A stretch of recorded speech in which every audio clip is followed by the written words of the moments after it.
Today I'll be sharing my experience at Etna in Sicily, in Italy. This is Europe's biggest active volcano and I went to visit it. Because we lived on the opposite side of Etna, we had to go up quite early and drive quite a few kilometers to get over to Etna. But that did mean that we got to see a very beautiful sunset as we slowly approached Etna before we got our first real look. Now I was quite tired, but it was amazing to slowly get closer and closer to this huge volcano. And as we slowly approached Etna, we started debating whether it was smoke or clouds hanging on top of the volcano. Which, spoiler alert, was gas actually. But as we got closer, we had to drive up these massive hills because our observation point and where our tour started was all the way up at 1,900 meters. This of course meant we had to drive quite a far way up, but we got some very beautiful views over Sicily. And once we arrived, we parked the car and got equipped with a helmet, some proper walking shoes and a jacket because it's quite windy up there. With that, we were all equipped and ready to go up Etna. Luckily on our tour we had a cable car that would take us quite a far way up. At the moment we were around 1,900 meters and I think the cable car took us up to 2,500 meters. So that was a very nice boost to our little journey, and slowly but surely we approached the top of Etna. After we left the cable car, we had these massive 4x4 buses, or I don't know what they are, that could take us a little bit further up the road. And then the bus set in motion and we started driving up the side of this active volcano, and yeah, it's just a beautiful view and such a strange feeling just, driving on a volcano. As we left the bus, we were around 2,700 meters above sea level, meaning we still had around 300 meters to go further up. But before we could continue up the volcano, we had to wait for the second part of our crew in another bus. And yeah, as you can see, these buses, I don't know what they're called, are proper things and can really drive up the side. But then the tour started for real. We were just walking on the side of this active volcano, just enjoying the view over Sicily. And of course, every time you look to the right, you could just see this massive volcano. Now this guided tour was very nice. We split into two groups, an English and Italian speaking group and a French group. And slowly we walked up the mountain. Of course, we do have some proper walking shoes, which did really help the case. And actually we didn't need to wear a helmet at this point, but yeah, you just may as well. Because looking around you, all of these massive rocks have actually been shot out of the volcano and just landed around. So I don't think a helmet would really do much if that happened to me, but yeah, let's hope it doesn't happen.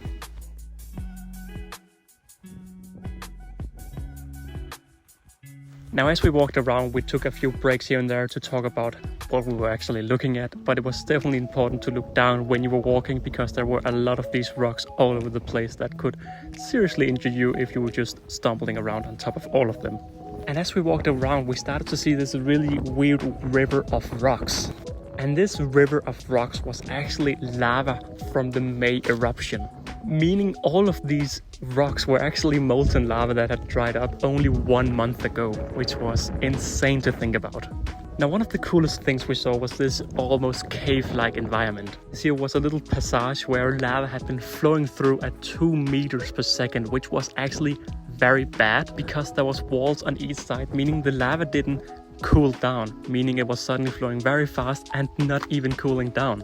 It was just a surreal experience knowing that in here lava had been flowing 2 meters per second above our heads. All of this had been filled with lava, and you can see kind of the edge where the lava had even poured over. Now at this point, except we saw some smoke, you couldn't really tell that this was actually an active volcano, but when you looked around there was actually steam coming out of the rocks. The reason we saw steam was because in 2002 there was a massive eruption and all of the rainwater still coming down today is hitting these still hot rocks beneath the surface, and therefore we get this very hot steam. And it was just surreal to know that all of this smoke was coming from 20 years old lava, still being hot today. But we continued our journey slowly but surely up the side of Mount Etna. Now at some points we did have some very windy moments, but all in all, except for one specific area, there wasn't actually too much wind. But the microphone was very wind happy, let's say it like that. Once more, this was the only 1 month old lava lake that was right next to us. Now one of the craziest things was under the ashes there was actually snow. Yeah, apparently this thick layer of ash actually insulates the snow underneath so well that it stays here year round. Again, this is mid-summertime where there's around 30 degrees on the ground. Of course, we are quite the far way up the mountain, so it's only around 10 to 15 degrees up here. And yeah, we are literally walking right next to the only 1-month-old lava while looking up at an active volcano. Such a surreal experience. And of course, every time you turned around, you just got an amazing view.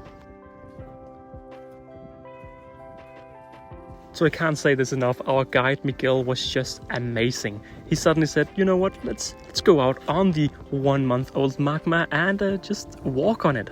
And to show how hot it was, he decided to grab a little piece of paper and actually put it under some of the rocks. And yeah, as you can see, it was definitely quite hot, and this paper within 1 minute actually started to just burn. And while we waited for the fire to start, he also said that yeah, we shouldn't be up here for too long because else the soles of our shoes will start to melt. And after around 30 seconds, you can already see that the paper is starting to turn brown. And there we go, fire. This is again the 1-month-old lava still being so hot that it can just start a fire. So definitely not something to mess around with. Now up at this point where we looked down, one of the old craters was definitely where we had the most wind. It was insane how much wind we had up here.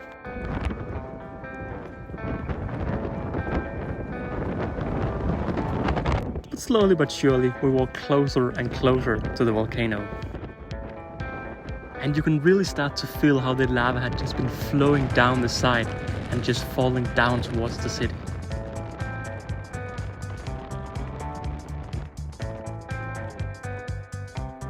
And then it was time for lunch break.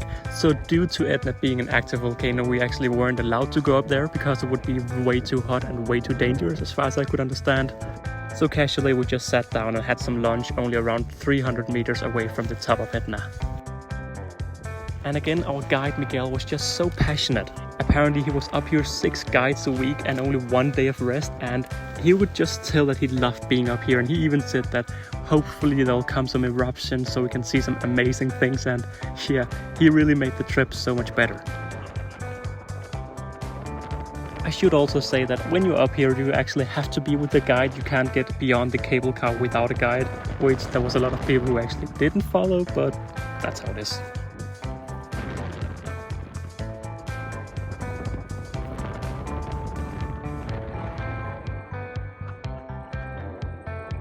But after our lunch break, it was time to slowly head down again. Now this time we were not going to take the buses, but instead we were going to walk down the side of the active volcano to slowly go down towards the cable car.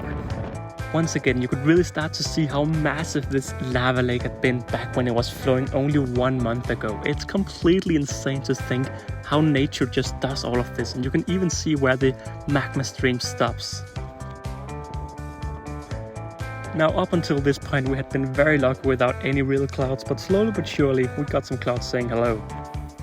Now we took one way up the mountain, but we took another way down.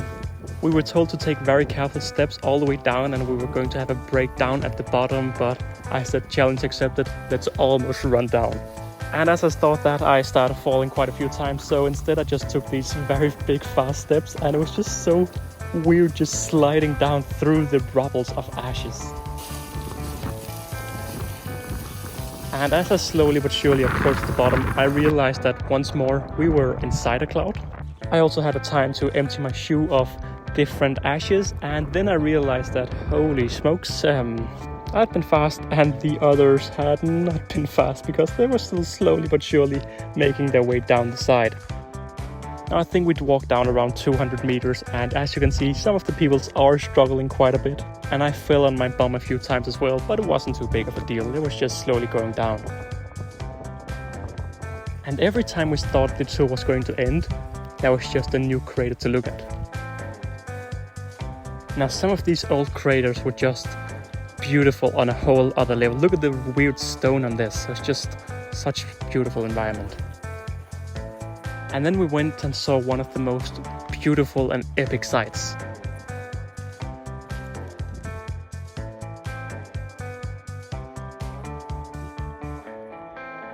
And once we had seen that, it was time to go back down again.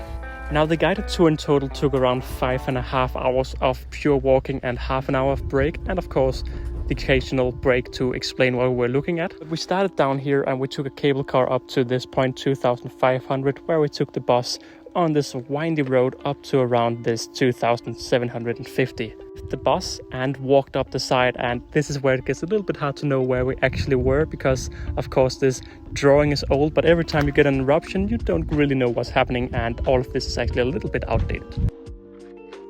But of course we walked all the way down again, took the cable car one final time, and was back at the center. I didn't know what to expect when I went on this tour, but it blew my mind, and I would recommend anyone visiting Etna to take the same tour.